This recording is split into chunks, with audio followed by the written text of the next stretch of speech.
Quels sont les 3 mots qui définissent le mieux la formation que tu suis? Moi, je dirais la programmation, l'analyse et débogage. Beaucoup de débogage. Moi, c'est plutôt des domaines audiovisuel, développement web et infographie. L'esprit d'équipe. Et en 3e mot, je dirais amusement aussi. Depuis combien de temps as-tu décidé de t'engager dans le numérique? Ça fait 4 ans, hein? Ouais, moi aussi. Officieusement, ça fait 4 ans. Ouais, me semble tout petit peu plus, je dirais 5 ans, ouais, depuis le lycée. Je le code depuis que je suis toute petite, donc du coup ça fait très longtemps maintenant. Eh oui. Comment as-tu commencé cet engagement dans le numérique?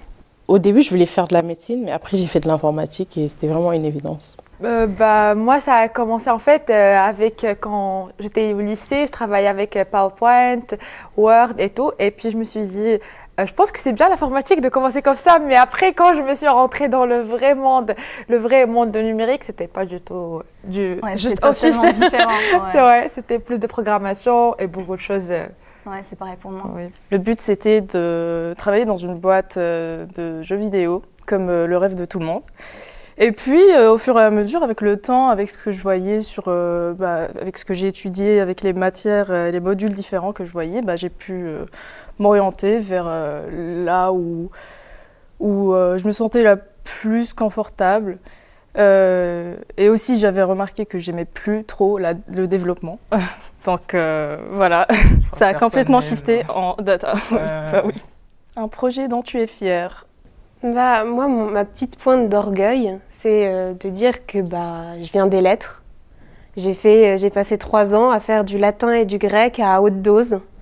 Et maintenant, je suis en big data et je renie ni la partie sciences humaines à fond, humanité à fond, ni la partie maintenant où on est dans quelque chose de totalement numérique et totalement industriel. Pour ma part, c'est un projet sur lequel je travaille actuellement, comme projet de licence. Il est mon binôme aussi. C'est plus l'analyse de la radio sur le pulmonaire pour détecter des anomalies en utilisant de l'intelligence artificielle. En tout cas, moi j'aime bien le côté aider. Par exemple, l'informatique pour aider à la santé. Par exemple, moi j'ai aidé les malvoyants à se géolocaliser et là on aide les personnes qui sont atteintes d'un cancer ou une maladie. C'est pour les détecter en mieux et tout. En tant que femme, quel défi as-tu dû relever? À la fin de mon master d'humanité numérique, j'ai créé mon profil LinkedIn parce que je cherchais un stage. Et en toute logique, j'ai regardé les profils des autres de ma classe et j'ai regardé les profils des gars. Et là, j'ai découvert sur leur profil LinkedIn des #data scientist. Et là, je me suis dit, ah ouais, mais c'est qu'ils osent en fait. Parce que le master en humanité numérique, on passe 1 an et demi à faire de l'informatique orientée data, mais pour les sciences humaines. Et eux, ils revendiquaient un niveau Bac+5 en informatique. Et puis je me suis dit, mais dans le fond, je ne suis pas plus mauvaise qu'eux. Si eux, ils osent et que moi, j'ose pas, c'est qu'il y a un problème. Et donc, c'est là que je me suis dit que j'allais demander à entrer dans le master à Blois BDMA pour justement relever le défi et dire Niark, moi aussi, data scientist, mince. Les quelques défis à la limite, c'est plutôt orienté par rapport à mon alternance. Donc moi, je suis technicienne télécom. Technicienne? T'es sûre que tu t'es pas trompée? Non, oui, je suis technicienne. Et c'est là où je me dis, les gens, ils sont pas forcément éveillés au fait que des femmes peuvent être techniciennes, peuvent monter au pylône, savent faire un câble électrique. Et c'est plus sur ce côté-là. Mais au niveau de la formation, pas vraiment des défis. Quelle est la femme qui t'a inspirée dans le numérique? Aucune. Moi, c'est parce que ma mère, elle regardait beaucoup Les Experts, la série. Et il y a une dame, elle s'appelait Garcia, je crois. Et elle restait toujours dans une sorte de soc avec plein de télé. Avec son ordinateur, elle arrivait à ouvrir des portes à je ne sais combien de kilomètres. Et moi, je me suis dit, mais waouh, j'ai trop envie de faire ça. Et moi, au début, je me suis dit, je vais être hacker. Sauf que je savais pas que c'était pas bien. Enfin, du coup, je me suis dit, bon, on va plutôt rester du bon côté. Et quand je la voyais, je me disais vraiment, faut que je sois pareil. Elle avait des connaissances tellement profondes. Et c'est ça qui m'a motivée dès le plus jeune âge, quoi. Quand je suis passée dans l'informatique et quand j'ai commencé à avoir des femmes qui faisaient de l'informatique et des profs femmes, où là vraiment ça a été un peu un moment où je me suis dit ah mais trop bien, on peut faire ça comme elle. Ton point de vue sur l'inclusion des femmes dans le métier du numérique?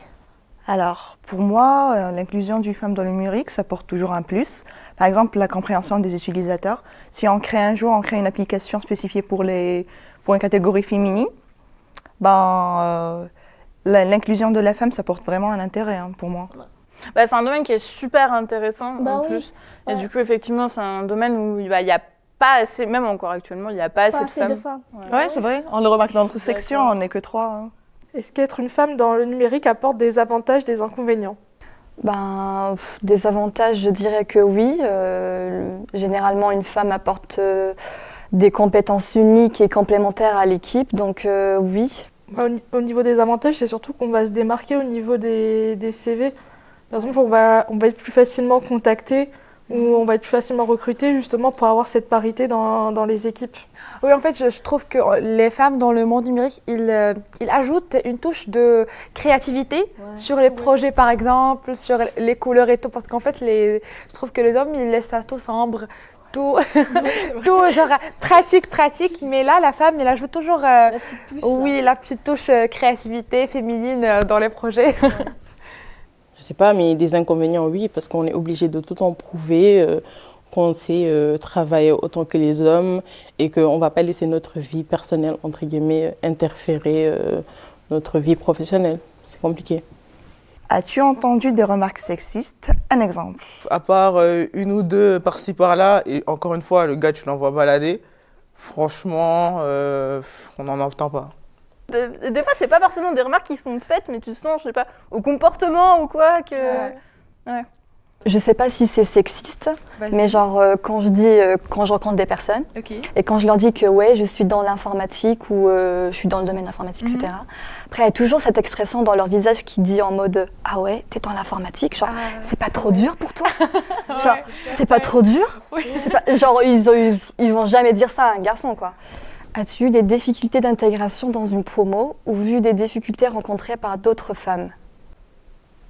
Pour ma part, non. Aucune difficulté, franchement. Les femmes sont tout autant intégrées que les hommes. Il n'y a aucune différence, on travaille tous ensemble. Franchement, j'étais soulagée de voir qu'il y avait une promo bienveillante, qu'il y avait de la diversité et que en fait, c'était pas l'image affreuse que je m'étais faite de la promo en informatique. Donc, non, en fait, tout va bien. À ton avis, pourquoi les femmes sont si peu présentes dans le numérique? Les stéréotypes. Les stéréotypes de genre à fond. Si tu vois pas de femmes dans le domaine, tu vas pas y aller. Et du coup, c'est un problème qui se mord la queue parce qu'au bout d'un problème, comme il n'y a pas de femmes, elles y vont pas. Et comme ils y vont pas, il y en a pas. Et du coup, il y en aura jamais. Un data scientist, c'est super bien payé. Mais une femme, elle va pas oser parce que ça va pas se conformer à un idéal féminin fantasmé. Les hommes, ils ont moins de scrupules à se dire je vais là-dedans parce que ça sera bien payé à l'avenir. On pense que pour être dans l'informatique, il faut baigner dans les jeux vidéo depuis qu'on a 6 ans, retourner son PC tous les 4 matins pour voir les composants à l'intérieur, alors que pas du tout en fait. Enfin, c'est accessible à tous. Et je pense que c'est aussi ça qui fait que les femmes ont un peu peur de se lancer dans le domaine. Qu'est-ce qui te fait kiffer le plus dans ce que tu étudies? Je suis en master de données et du coup, c'est prendre la donnée brute, peu importe le type, et la transformer en une information utile pour l'entreprise. En fait, tu prends de la boue et tu transformes en or, en fait. Et je trouve ça super intéressant, le processus de transformation. Le code, il peut être beau ou il peut être laid. Et c'est comme quand on écrit avec des mots. Et quand je me dis « Ah, ce soir, je fais du Python », ça fait tellement du bien, en fait. Geek ou pas geek? Pas geek pour un sou, hein. Geek, c'est ceux qui adorent jouer aux jeux vidéo, tout ça. C'est Geek. Non, je dirais geek. Ah ouais? Moi, geek en tout cas. Et ben pourquoi? Parce que genre, je te dis, moi j'ai appris à coder, j'étais toute petite, je faisais genre, Ah oui. je codais des sites internet, genre sans IDE, genre à la main, en faisant les bases à la main, genre On valide, sans déconner. De geek quoi, obligé. Allez, geek. Quelle est la plus grosse évolution technologique que tu as rencontrée? ChatGPT. L'intelligence artificielle, ouais. Ouais. Oui, l'intelligence artificielle. Ouais, ça et aussi tout ce qui est infrastructure cloud. Que dirais-tu aux femmes qui hésitent encore à s'engager dans le numérique? Les enjeux du futur, ils sont là. Tu peux faire du code, tu peux faire l'infrastructure C'est tellement réseau, vaste, tu peux faire du management, tu Data, peux... robotique. Foncez! Eh ben foncez! Ah oui.